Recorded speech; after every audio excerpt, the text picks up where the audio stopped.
बिस्मिल्लाहिर्रहमानिर्रहीम। नाज़िर असबाद से मैं इकबाल जंजवा। नाज़रीन, पाकिस्तान की जो सूरत हाल है, इसे कम से कम 3 साल हो गए हैं इमरान खान की हुकूमत का तख्ता जब से उल्टा या रजीम चेंज किया।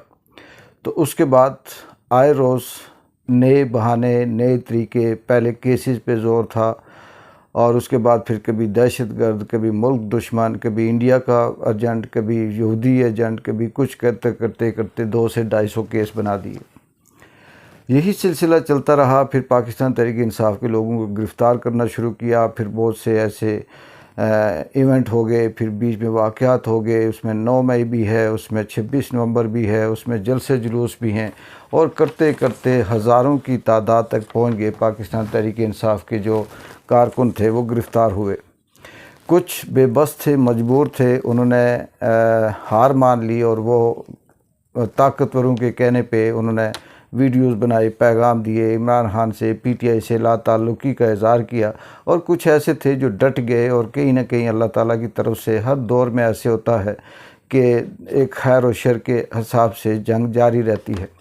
लेकिन उसमें भी बहुत से ऐसे लोग थे जो फिर दरमियान में रास्ते में बेबस हुए। और कुछ चाहे वो मियाँ इबाद जैसे हों या सलार काकड़ जैसे हों या दीगर और अभी यास्मीन राशिद हैं या ऐसे बेशुमार नाम है जो मुझे याद नहीं, वो अभी भी उस अपनी जंग जद्दोजहद में लगे हुए हैं। उसमें शाह महमूद कुरैशी भी है, इमरान खान खुद भी हैं। अभी तक के सिंगल जिसे कहते हैं कि रत्ती बराबर भी पाकिस्तान के अंदर फ़र्क नहीं आया जो 3 साल पहले था और जो आज है।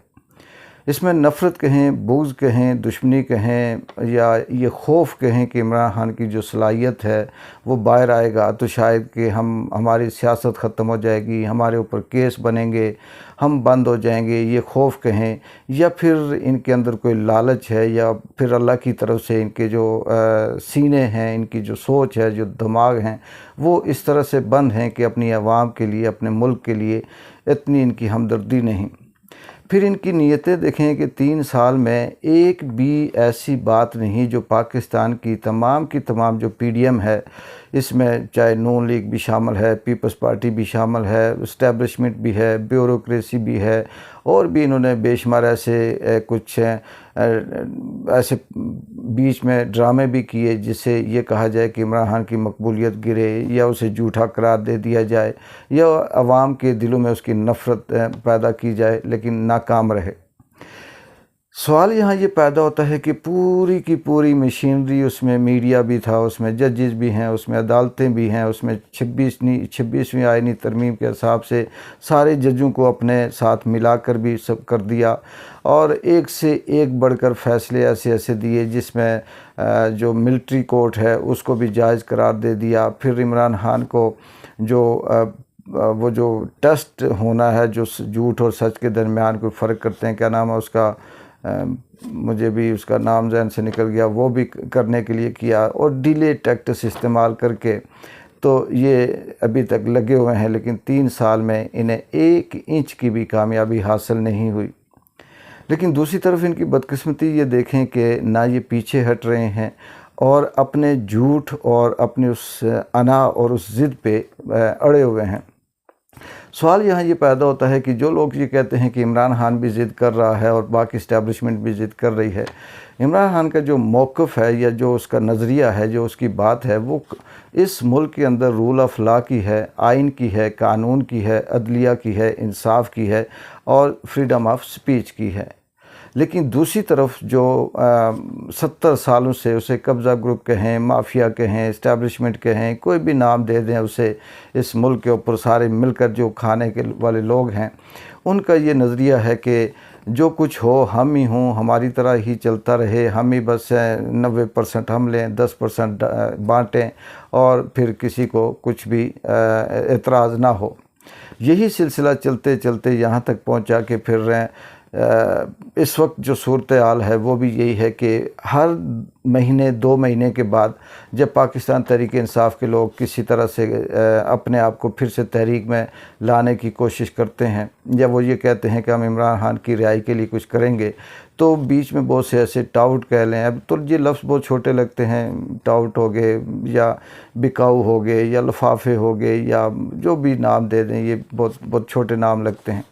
ये फिर बयानिया बनाना शुरू कर देते हैं, हदीस से, कुरान से, आयात से अपनी बात का शुरू करेंगे और फिर करते करते झूठ की उस हिंतात तक जाएंगे कि शायद शैतान भी इनसे पनाह मांगे। और ये कहते हैं जी इमरान खान से मुज़ाकरात शुरू हो गए। एक बड़ी शख्सियत ने इमरान खान से खुफिया मुलाकात कर दी है, एक बड़ी शख्सियत ने इमरान खान को बस ये अभी कल या परसों तक वो छूट जाएगा। उससे ये होता है कि वो जो बयानिया बनता है, वो जो बात होती है, वो फिर बीच में रह जाती है और एक इन्हें फिर से बहाना मिल जाता है जी कि हम तो मुज़ाकरात कर रहे थे, हम तो उसे छोड़ रहे थे, लेकिन बीच में देखें जी फ़लाँ फ़लाँ फ़लाँ फ़लाँ इनके सियासी रहनुमाओं ने, सियासी कारकुनों ने ये वाला बयान दे दिया, ये वाला ट्वीट कर दिया, ये वाला सोशल मीडिया पे पोस्ट लगा दी और जिसकी वजह से जी हमने अपनी सख्तियाँ बरकरार रखी हैं। ये सिलसिला अभी तक जारी है और इसमें ज़रा रत्ती बराबर भी फ़र्क नहीं आया। लेकिन सच्ची बात यह है कि ट्रक की बत्तियां ही बत्ती हैं। 3 साल से वो इमरान खान के हवाले से आवाम को ट्रक की बत्ती के पीछे लगा रहे हैं। कभी मुज़ाकरात के नाम से ट्रक की बत्ती बना देते हैं, कभी रिहाई के हवाले से, कभी किसी और नाम के हवाले से, कभी किसी केसेस की छूट में हवाले से, कभी किसी और हवाले से। इस हवाले से भी जो सबसे बड़ा अभी जो वाक़या हुआ उसमें जो हिंदुस्तान ने पाकिस्तान के ऊपर हमला किया, इतना मुतनाज़ा किस्म का ये अटैक है कि इसमें अगर हम दयानतदारी से तजिया करें तो वो बहुत ही अजीब किस्म की आता है। कुछ कहते हैं स्क्रिप्टेड था, कुछ कहते हैं मैनेज था, कुछ कहते हैं इंडिया ने ऐसे कर दिया। लेकिन देखा जाए तो इसमें भी ये बहुत से ऐसे सवाल पैदा होते हैं कि वो मियाँ, वो नून लीग, वो मरीम नवाज़, वो नवाज़ शरीफ, वो शहबाज शरीफ, वो पीपल्स पार्टी, ये सारे के सारे इस जंग के दौरान खामोश रहे। लेकिन जैसे ही जंग ये जो भी वाक़या था, ये लड़ाई थी, इसमें पाक फ़ज़ाइया ने जिस तरह से अपना कारनामा 65 की तरह यहाँ पर भी सरअंजाम दिया और कौम का सर फ़ख्र से बुलंद किया, तो इस तरह से वो मैडगो की तरह ये सारे के सारे निकल आए।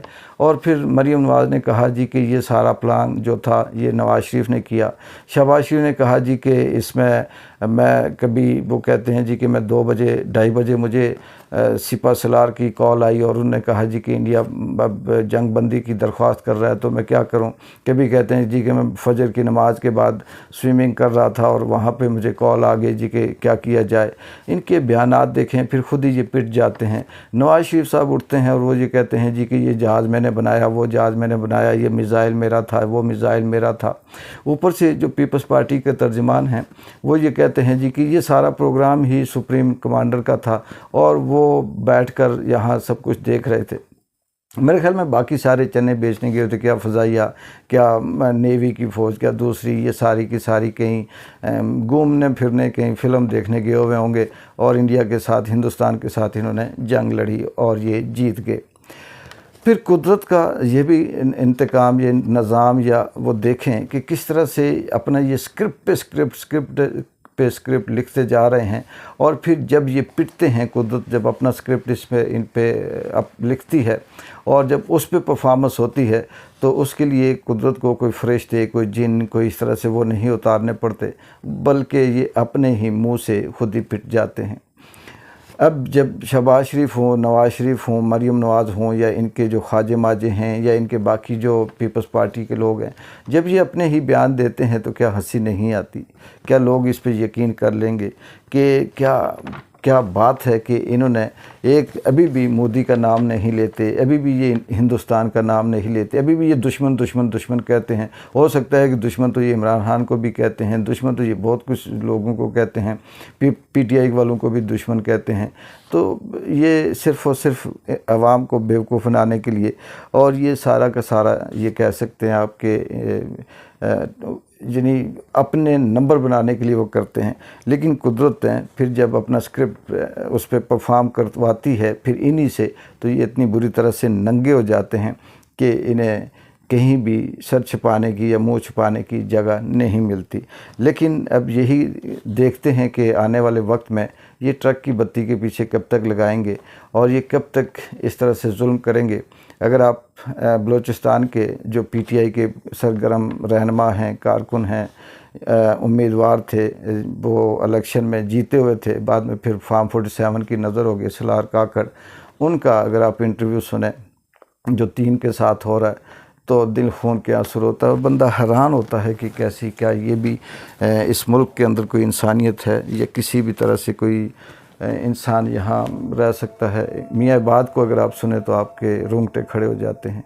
ये वो मुल्क है जिसके अंदर हम इस्लामी जमहूरिया कहते हैं और जिसमें शहबाज शरीफ साहब उछल उछल कर कहते हैं कि हमने मुंह छुपाने की जगह दुश्मन को नहीं दी, हम ये कर देंगे वो कर देंगे। मेरे बहुत से दोस्त हैं जो कमेंट्स करते हैं, वो ये कहते हैं जी कि आप गैर जानिबदार रहें। तो मैं एक ही मेरा उनसे सवाल है कि मुझे जानिबदारी और गैर जानिबदारी के दरमियान फ़र्क बता दें और फिर बता दें कि मैं किस तरह से चोर डाकू को बराबर खड़ा कर दूं उस शख्स के जिसने अपनी ज़िंदगी के 70 साल मेहनत करके इस मुल्क के लिए सब कुछ किया और फिर वो सज़ा भी सच्चाई की, हक़ की, दयानतदारी की और इस मुल्क की बेहतरी की सज़ा काट रहा है।